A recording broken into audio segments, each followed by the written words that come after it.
आज कॅबिनेट बैठकमध्ये जळगाव जिल्ह्यामध्ये एकूण 23 मे पासून ते 6 जून पर्यंत या कालावधीमध्ये जे वादळ आलं, ज्याबरोबर पाऊस आला आणि त्याच्यामध्ये जवळपास सगळा जो अहवाल जिल्ह्याचा घेतला तर 7,142 हेक्टर जमिनीवर केळीचं पूर्णपणे नुकसान झालेलं आहे। म्हणजे आज केळीला 3200 ते 3000 रुपये भाव असताना ज्यावेळेस केळीला चांगला भाव मिळणार होता त्यावेळेस हे वादळ आलं आणि या वादळामध्ये सगळे केळीचे जे शेतकरी आहे ते उद्ध्वस्त झालेले आहेत।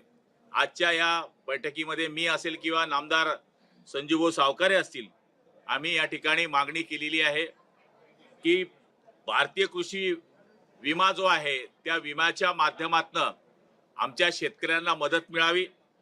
त्याचबरोबर क्षेत्र जे आहे, जे पोर्टलवर या ठिकाणी क्षेत्र दाखवलं जातं पण पोर्टलच्या क्षेत्राप्रमाणे शेतकऱ्याला जी मदत मिळत नाही तर ती मदत शेतकऱ्यांना लवकरात लवकर देण्यात यावी अशा पद्धतीचं या ठिकाणी मागणी केलेली आहे। आणि या ठिकाणी माननीय मुख्यमंत्री आणि उपमुख्यमंत्र्यांनी आमच्याबरोबर म्हणजे नामदार संजूभाऊ असतील किंवा मी असेल किंवा जिल्ह्याचे आमदार त्या प्रभागामधले येणारे जे आमदार आहेत, चंद्रकांत पाटील असतील किंवा जावळेजी असतील, यांच्याबरोबर कृषी मंत्र्यांबरोबर ही बैठक घेण्याचे या ठिकाणी आदेश दिलेले आहेत।